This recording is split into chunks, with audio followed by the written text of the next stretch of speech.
이제 슈퍼마켓에 아버지와 아들이 물건을 사러 들어갔는데 아버지가 이제 필요한 것을 다 이제 고른 다음에 가지고 와서 계산대에서 이제 계산을 기다리고 있는데 이 아들이 이 얼마나 장난이 심한지 그 슈퍼마켓을 막 돌아다니면서 말썽을 부르는데 그 쇼핑하던 사람들이 눈살을 자꾸 막 찌푸리는 거예요. 뭐 저런 애가 다 있을까 그래서 눈살을 찌푸리는 거예요. 근데 그 아버지를 보니까 아버지는 작은 소리로 계속해서 이렇게 말하는 것입니다. 지미, 안 돼. 지미, 참아. 지미야, 안 된다. 참아라. 계속해서 이렇게만 얘기하는 거예요. 그 야단을 치고 빨리 그래야 될 텐데 그렇게 하지도 않고 그 작은 소리로만 그렇게 계속해서 얘기를 하는 것입니다. 이 모습을 보던 계산원이 그 아버지에게 말합니다. 아유, 나 같았으면 그냥 혼쭐내게 야단을 쳤을 텐데 어떻게 그렇게 꼭 참으시고 타이르고 계시니 참 좋은 아버지 같습니다. 이렇게 얘기를 하는 것입니다. 이에 그 아버지가 뭐라고 말하냐면 이보시오, 지미는 내 이름이요 라고 대답을 했다는 것입니다. 아이를 야단치는 것이 아니라 아이한테 감정대로 하고 싶은데 지금 아버지가 뭐 하는 거예요? 자신한테 타이르는 거예요. 지미, 참아라. 지미야, 안 된다. 막 속이 끓어오르는데 그걸 누르고 있는 거예요. 그렇습니다. 자기의 성질대로 자기의 어떤 감정대로 한다면은 어느 누구도 예수님의 마음으로 살지 못할 거예요. 날마다 내가 예수와 함께 죽은 자임을 고백하고 나를 내려놓는 거예요. 나를 내리는 거예요. 육신에게서 나오는 것으로 살지 않는 거예요.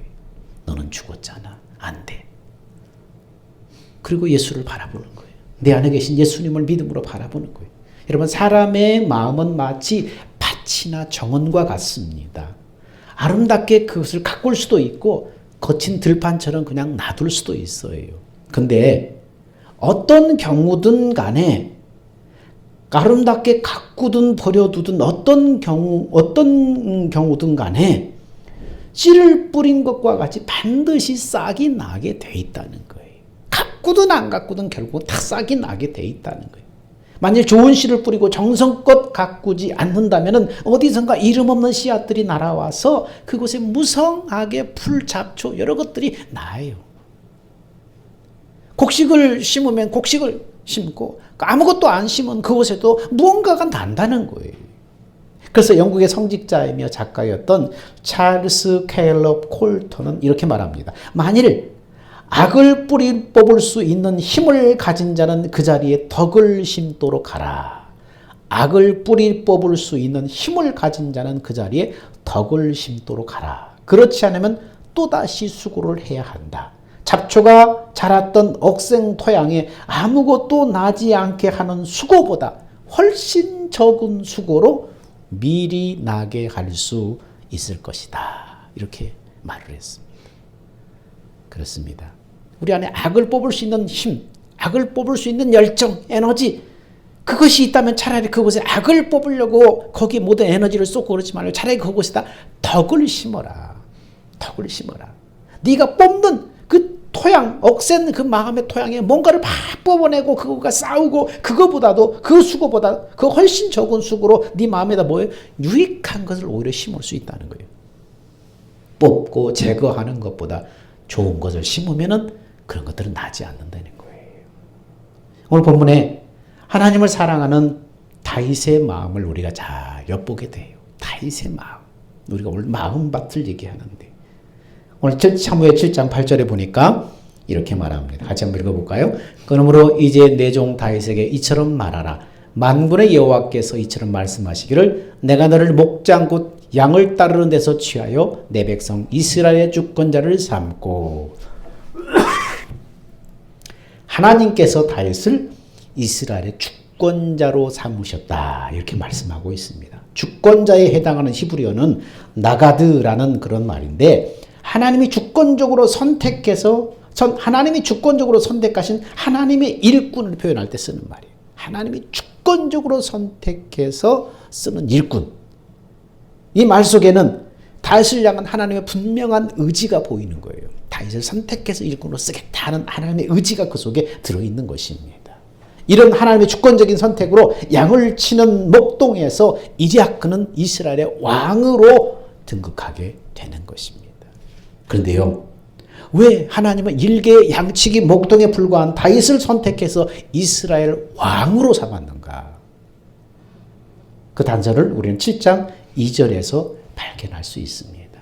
자, 같이 읽습니다. 시작. 왕이 선지자 나단에게 이르되 볼지어다 나는 백향목궁에 거하거늘 하나님의 궤는 휘장 가운데 있도다. 그렇습니다.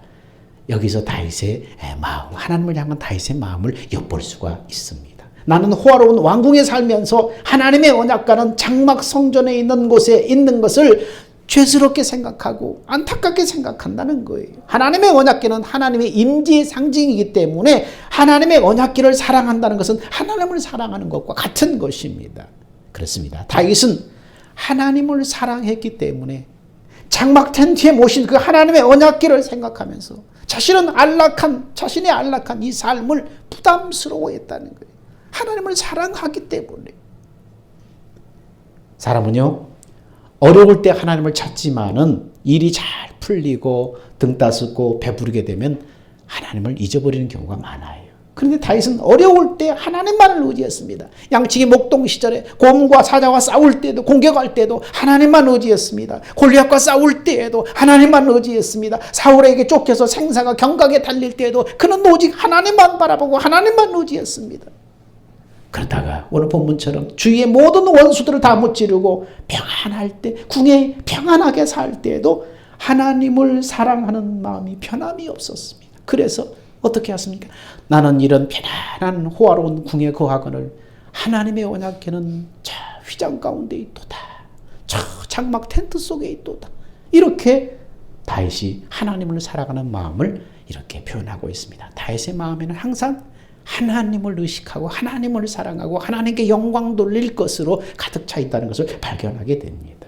여러분, 하나님을 이렇게 사랑하는 자에게 하나님은 복이 따릅니다. 자, 하나님께서 이런 다윗을 어떻게 만들어 주셨는가 하면은 7장 9절에 이렇게 말합니다. 시작. 네가 어디를 가든지 내가 너와 함께 있어 내 모든 대적을 네 앞에서 멸하였은즉 세상에서 존귀한 자의 이름같이 내 이름을 존귀케 만들어 주리라. 존귀한 자의, 세상에서 존귀한 자의 이름같이 네 이름을 존귀하게 만들어 주겠다. 네가 하나님을 존귀하게 그렇게 하나님을 내 위에 했으니까 나도 너를 존귀하게 만들어 주겠다는 거예요. 여러분, 하나님은 아브라함과 언약할 때도 이와 같이 말씀하신 적이 있습니다. 내가 너로 큰 민족을 이루고 내게 복을 주어 네 이름을 창대케 하리니 너는 복의 근원이 될지어다.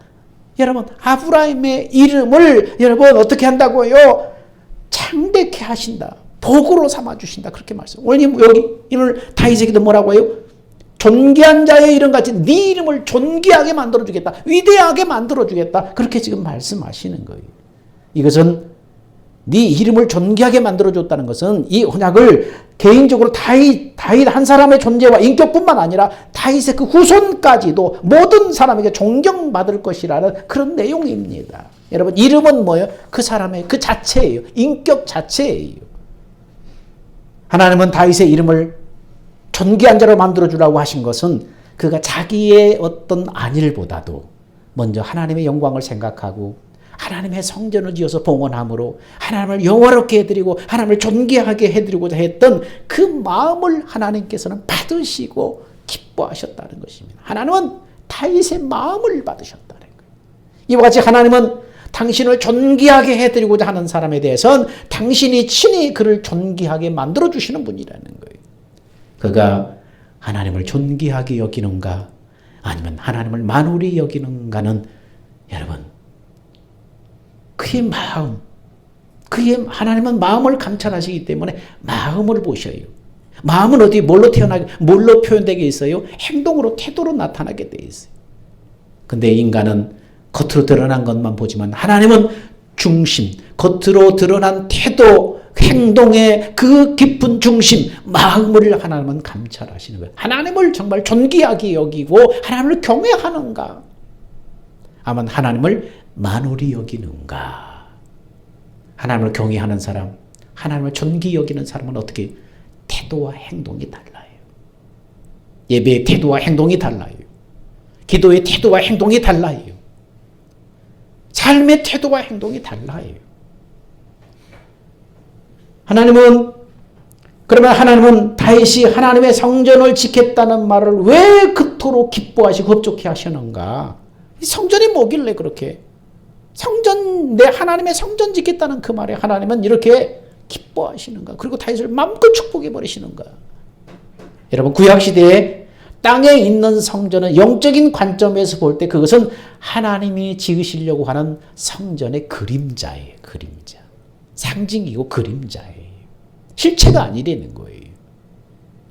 여러분, 창세전에 하나님의 경륜, 하나님의 꿈과 계획은 하나님의 형상대로 인간을 창조해서 그 육체 안에다 하나님의 생명으로 나와서 그 생명으로 하나님과 하나 되어서 머리 대신 하나님의 말씀을 먹고 순종함으로 하나님의 형상을 닮아가게 자라게 하는 것이 하나님의 소원, 하나님의 꿈이었어요.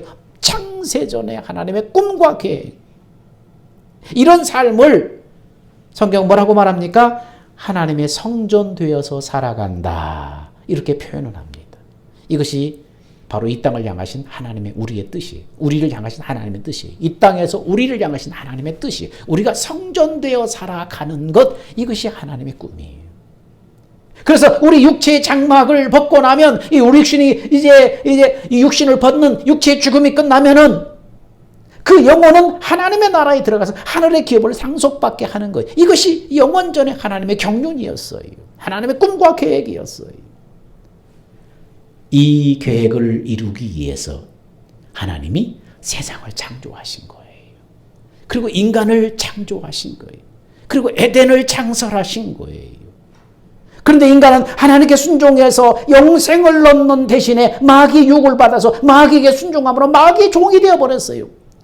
하나님의 계획은 원래 그게 아니었는데 인간의 불순종함으로 말미암아서 죄의 유혹을 받아서 마귀에게 순종해버리는 거예요. 마귀는 인간의 마음에 욕심을 집어넣어서 그 욕심을 쫓아 살아가게 함으로 평생을 죄의 종으로 살게 합니다. 마귀는 그 죄에 대한 저주로 인간의 삶을 유린하는 거예요. 죽이고 도적질하고 질병과 가난과 저주로 인간을 유린하는 거예요. 그런 육신의 삶을 사는 동안 그것에 다 얽매여서 그것을 해결하려고 쫓아다니다가 인생을 다 허비해버리는 거예요. 영생을 준비하지 못하게 만들어버리는 거예요. 그래서 육체를 벗은 다음에 영원한 지옥인 영벌에 들어가게 하는 거예요. 이게 마귀가 의도하는 거예요. 이런 운명, 이런 인간의 운명을 하나님께서는 긍휼히 여기셔서 인간 구원을 위한 예비하신 구원자를 보내시겠다고 에덴 동산에서부터 약속해 주셨습니다. 여자의 후손으로 그리스도를 보내서 너희를 그 죄 가운데 사단의 종노릇 해서 구원해서 하나님이 원래 의도하셨던 영원한 생명을 넣어서 너희를 하나님과 함께 살아가는 성전된 삶을 살도록 그렇게 해 주시겠다. 이렇게 약속을 하신 거예요. 구원자가 오셔서 하나님의 뜻인 영적인 성전을 완성할 때까지 구약 4,000년 동안 땅의 성전을 지어서 복음을 계속해서 전하셨어요. 하나님이 원래 그 하셨던 그 약속, 그것을 할 수 있도록 눈에 보이는 성전을 지어서 그것을 상징적으로 계속해서 얘기하면서 복음을, 하나님의 약속을 계속해서 사람들에게 전하게 하신 거예요. 그래서 각 시대마다 족장들과 선지자들을 통해서 율법을 통해서 제사제들을 통해서 성전을 통해서 하나님의 그 구원의 복음, 그 구원의 약속을 계속해서 전하게 하신 거예요. 그래서 각 시대마다 족장시대, 선지자시대 각 시대마다 하나님의 이 구원의 약속을 듣고 깨달아서 믿음으로 미래에 이루어진 구원을 예약하고 믿음의 선조들은 그렇게 눈을 감은 거예요. 육신의 눈을 감은 거예요. 그래서 각 시대마다 하나님의 약속, 그 복음을 전했는데 그 시대 사람들은 그 시대 전하신 그 복음의 약속을 듣고 깨달아서 믿음으로 구원받을 것을 믿음으로 바라보며 육신의 눈을 감은 거예요. 그들이 언제 일어나요?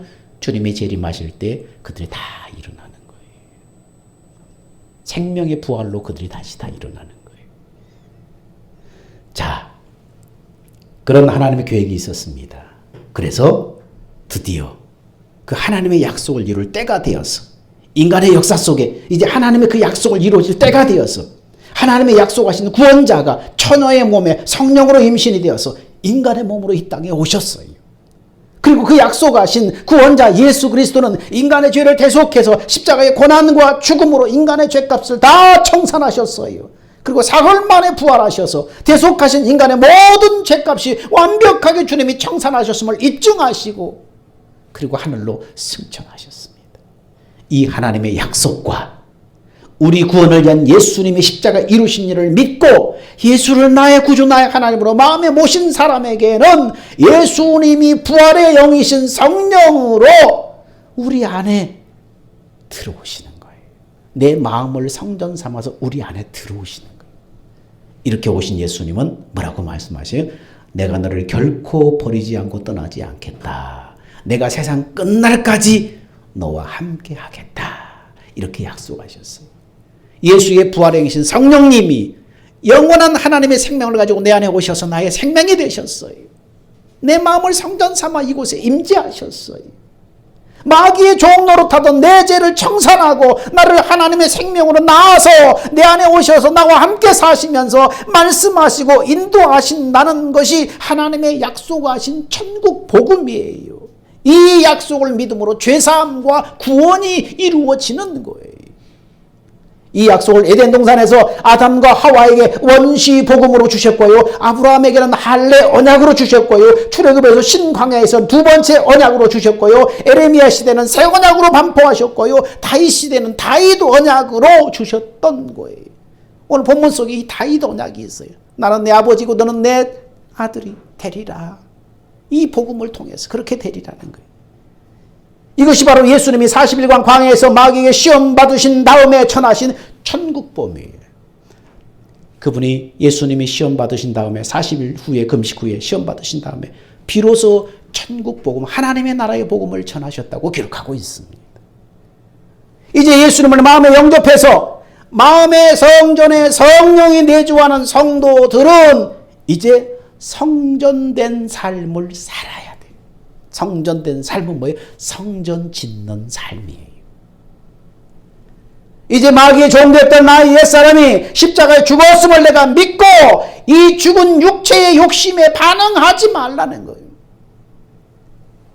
죽은 육체의 욕심에 반응하지 마라. 너는 예수와 함께 십자가의 옛사람에 죽었기 때문에 죽은 육체의 육심으로 너를 충동할 때 그 육체의 욕심에 반응하지 말아라. 죽었으니까. 그리고 이제는 내 마음을 성전 삼아 내 안에 오신 성령을 믿음으로 바라보아라. 너희가 그렇게 믿음으로 네가 죽었음을 믿고 반응하지 않고 오히려 네 안에 계신 성령을 믿음으로 바라볼 때 네 안에 오신 성령님이 말씀하고 가르치고 깨닫게 하심으로 하나님의 마음을 알게 하신다는 거예요.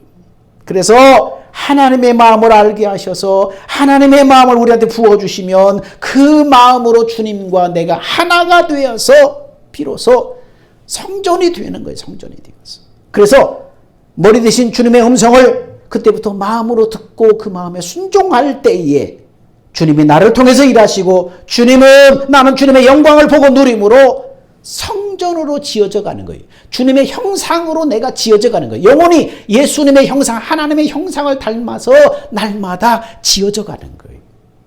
이게 성전 짓는 삶이에요. 그래서 하나님이 정말로 기뻐하시는 건 뭐예요?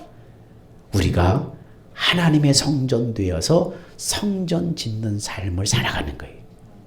다윗이 이 마음의 성전의 그림자였을 뿐인데 이 세상에 있는 그 성전 짓겠다고만 했는데도 하나님의 감동에서 다윗을 그렇게 주권자로 삼으시고 모든 대적을 물러주시고 세상의 위대한 사람의 이름처럼 네 이름을 위대하게 만들어주겠다. 존귀하게 만들어주겠다. 하나님의 마음껏 축복했어요.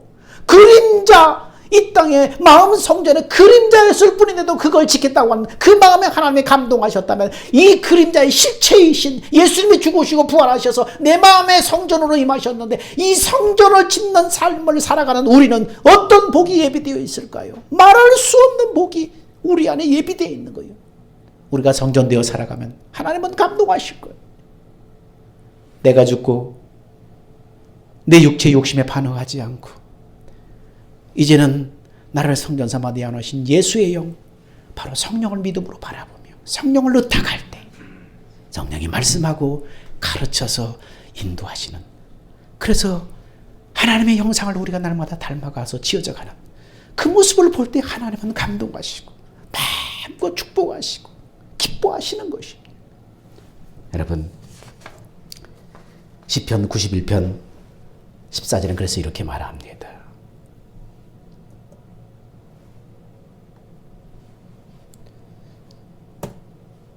안 넘어가.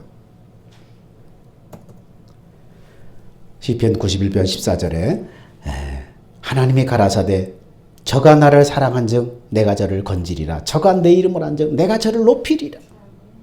하나님을 사랑하면 하나님을 나를 건져주신다는 거예요. 나를 높여주신다는 거예요. 저가 내 이름을 안즉 예수 이름, 하나님의 이름이 뭐예요? 바로 성전대 우리의 마음이 하나님의 이름이에요. 그것을 안즉 내가 저를 높이리라. 잠언 4장 8절에 그를 높이라. 그리하면 그가 너를 높이 들리라. 만일 그를 품으면 그가 너를 영화롭게 하리라. 그를 마음에 품으면 어떤 수고도 하나님을 만족시키드릴 수 없지만은 하나님은 하나님을 사랑하는 우리의 마음을 보시고 복을 주시는 거예요. 우리의 마음을 보시는 거예요. 사무엘 7장 14절에 다윗의 자손이 그럼 범죄하면은 하나님이 또 징계하신다고 말씀하고 있습니다. 계속해서 보면은 사무엘 7장 14절에 나는 그에게 아버지가 되고 그는 내게 아들이 되리니 만일 그가 죄를 범하면 내가 사람의 매와 인생의 재칙으로 징계하려니와. 이렇게 구원한 하나님의 자녀들이 범죄하고 불순종하면 어떻게 한다고요? 사람의 매와 인생의 지칙으로 징계하신다는 거예요. 이 말씀 뭡니까? 아비가 아들에게 체벌을 가하면서 훈육하듯이 하나님께서 당신의 백성들을 징계하면서 생명의 길로 인도하신다는 문학적인 표현이에요. 이것은 벌을 주는 심판의 의미가 아니라 뭡니까? 교정의 의미, 교정. 너 지옥 가라고 이 죄와 의 사이에서 심판하는 것을 지옥 보내는 것이 아니라 마귀에게 던져주는 것이 아니라 교정의 의미예요. 예수님의 십자가 죽음과 부활로 우리의 모든 죄를 완벽하게 대속해 주셨고 이제 복음의 약속을 듣고 예수님을 나의 주님으로 나의 하나님을 마음에 받아들인 사람에게는 성령으로 임하셔서 하나님의 생명을 가진 자녀로 태어났기 때문에 이제는 심판해서 지옥을 보낼 수가 없어요. 하나님의 생명으로 태어났기 때문에 버려서 지옥을 보낼 수가 없어요. 그래서 뭡니까? 심판하는 것이 아니라 징계해서 때려서 고치는 거예요. 그래서 그걸 말하는 것입니다. 그래서 히브리서 12장 6절 7절에 뭐라고 말합니까? 주께서 그 사랑하시는 자를 징계하시고 그의 받으시는 아들마다 채찍질 하심이니라 하였으니 너희가 참음은 징계를 받기 위함이요 하나님이 아들과 같이 너희를 대우하시나니 어찌 아비가 징계하지 않는 아들이 있으리요. 이제는 뭡니까? 우리는 하나님은 아버지고 우리는 아들이라는 거예요. 왜? 하나님의 생명으로 태어났기 때문에 내 안에 이 영생의 하나님의 생명이기 때문에 나는 아들이에요. 전에는 백성이었지만은 이 성전이 완성되기 전에는 저는 백성이었어요. 이스라엘 택한 하나님의 백성이었어요. 그 백성을 통해서 이제 메시아가 오시는 길이었어요. 근데 우리는 이제 백성이 아니에요. 이제 아버지와 아들 사이예요.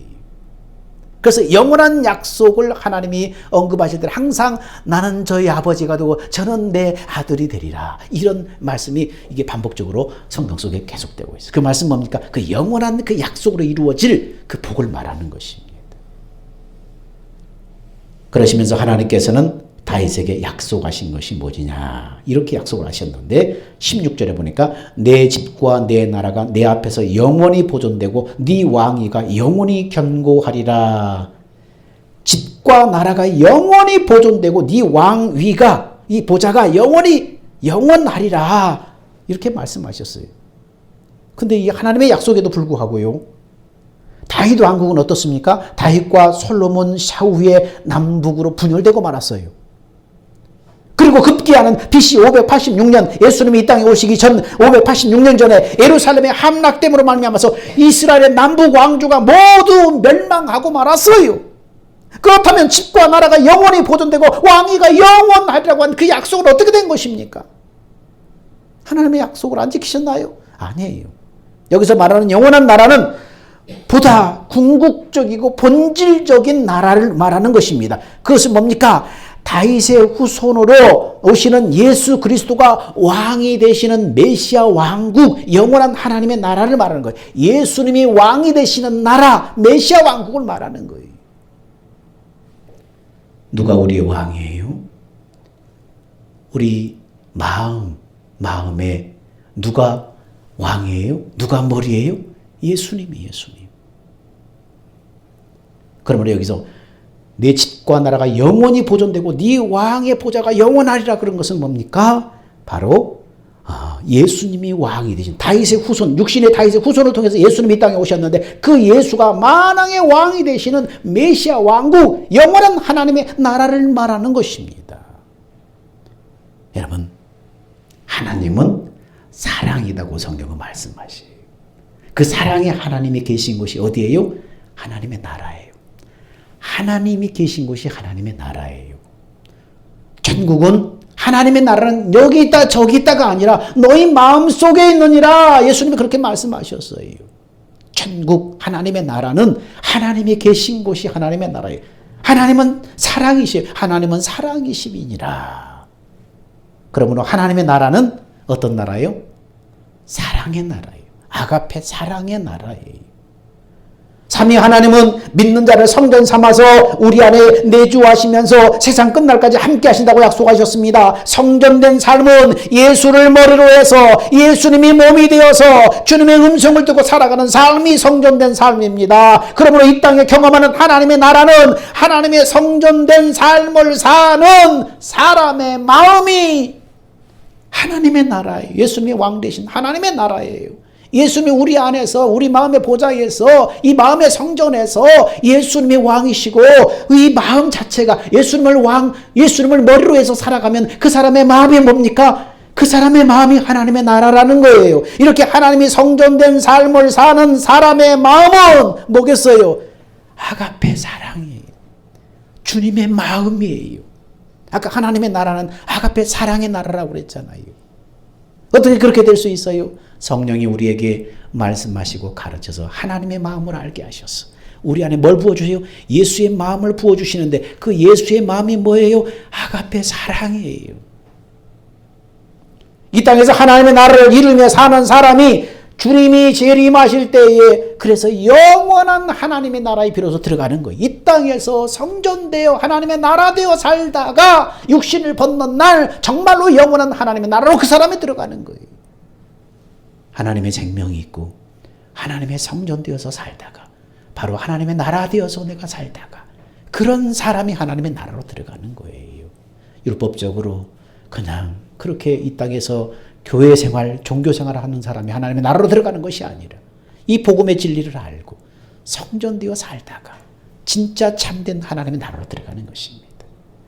5만 번 기도응답을 받은 조지 밀러는 영국 고아의 아버지로 불렸습니다. 그의 어린 시절은 매우 불우했어요. 그러나 모든 상황을 다 극복하고 훌륭한 신앙인이 되어서 영국과 전 세계에 복음의 씨앗을 뿌렸습니다.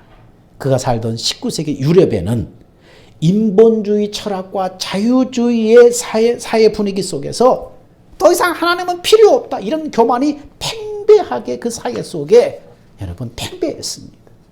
이런 불신앙을 목격하면서 조지 밀러는 하나님은 과거뿐만 아니라 현재도 역사하고 계신다는 것을 증언하기 위해서 브리스톨의 작은 마을에 고아원을 설립을 했어요.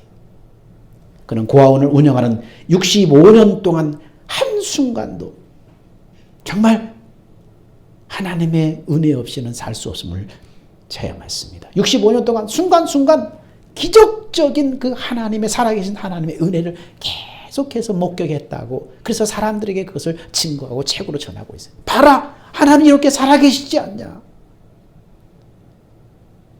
그에 져서 당신은 진짜 하나님을 신뢰하는가라는 이 책에 하나님의 신실하신 언약의 성취에 대해서 교훈해 주는 책인데 거기서 그는 예수의 흔적을 가진 사람으로 살아가라. 이걸 권면하고 있어요. 예수의 흔적을 가진 사람으로 살아가라. 또한 그는 믿음으로 기도한 하나님께 반드시 응답하신다. 이걸 강조하고 있어요. 예수의 흔적을 가진 사람으로 살아가라. 성전되어 살아가면 바로 예수님의 마음을 드러내는 삶이기 때문에 예수의 흔적을 드러내는 거예요. 나를 통해서 예수님이 일하시기 때문에 하나님은 다윗이 주님이 완성하신 마음의 성전을 상징하는 땅의 성전이었지만 하나님을 사랑하는 마음으로 하나님의 성전을 짓겠다는 그 다윗의 마음을 보시고 기뻐하시고 다윗에게 복을 주시고 그 이름을 존귀하게 만들어 주겠다고 약속하셨습니다. 하물며 성령이 마음에 임하셔서 우리와 함께 성전 짓는 우리는 어떠하겠느냐? 우리가 받을 그 영광과 복은 어떠하겠느냐? 우리 안에 임하셔서 성전 삼아 임하셔서 성령과 협력해서 날마다 성령의 가르침으로 예수님의 마음을 알고 그 마음을 따라 주시는 마음을 따라서 순간순간 그렇게 순종함으로 네가 하나님의 형상으로 날마다 지어져가는 성전으로 지어져가는 너를 보는 하나님의 마음은 어떠하겠느냐? 얼마나 기뻐하시겠느냐? 이게 더 영광이 있는 거예요. 주께서 그 사랑하는 자들을 위해서 예비하신 모든 것은 눈으로 보고 귀로 듣지 못하였다. 얼마나 엄청난 것이길래 주님을 사랑하는 자들, 그들을 위해서 예비하신 모든 것은 우리가 눈으로 보고 귀로 듣지 못할 정도로 엄청나다고 성경은 말하고 있습니다. 여러분, 주님이 나의 마음을 성전 삼아서 임하셨어요. 날마다 주님을 머리로 해서 주님의 마음을 받아 살아감으로 주님의 형상을 닮아가는 마음의 성전 짓는 복된 사람이 되시기를 축원합니다. 사랑하는 주님 감사합니다. 다윗이 어려운 백향목 궁전에서 하나님을 생각하며 하나님을 사랑하는 마음으로 하나님의 괴는 장막 휘장 가운데 있다. 나는 호화로운 궁에 살면서 하나님에게는 장막 성전 가운데 있다. 이렇게 안타까워했던 그 다윗의 마음을 하나님 받으시고 마음껏 축복하셨습니다. 눈에 보이는 성전의 그림자인 육신의 성전도 그러할진데 주님이 죽으시고 부활하셔서 우리의 마음의 성전을 지으시는 그 일이 완성되었습니다. 하나님이 정말 기뻐하는 사람, 내 마음의 성전에 성령님과 협력해서 하나님의 마음을 받아서 그 마음의 순종함으로 날마다 성전으로 하나님의 형상으로 지어져가는 우리인들 얼마나 영광이 크겠습니까? 하나님, 우리도 다윗처럼 하나님의 성전 짓는 사람이 되어 하나님의 복을 받는 주인공이 되게 하여 주옵소서. 생명 되신 예수님의 이름으로 기도하옵나이다. 아멘. 다 같이 기립합시다. 주님 다시 오실 때까지.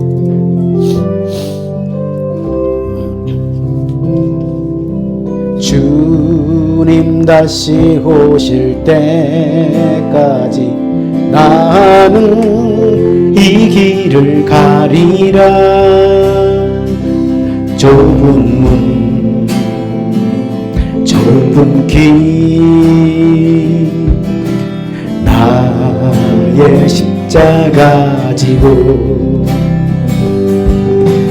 나의 가는 이 길 끝에서 나는 주님을 보리라. 영광의 내 주님 나를 맞아주시리. 주님 다시 오실 때까지 나는 일어나 달려가리라. 주의 영광 온 땅 덮을 때 나는 일어나 노래하네. 내 사모하는 전에 온 세상 구주시로 내 사모하는 전에 영광의 왕이시라. 이제는 우리 주 예수 그리스도의 은혜와 독생성자를 우리에게 보내주신 하나님의 만극하신 그 사랑과 성령님의 내주 교제 교통 가르치시고 인도하심이 날마다 내가 그리스도 안에서 죽은 자임을 고백하고 내 욕심을 거절하고 내나 예수를 바라봄으로 성령과 함께 하나님의 성전 되어 가기를 원하는 사랑하는 성도들의 그 실천 위에 그 믿음 위에 이제부터 영원 무궁토록 함께 있을지어다. 아멘.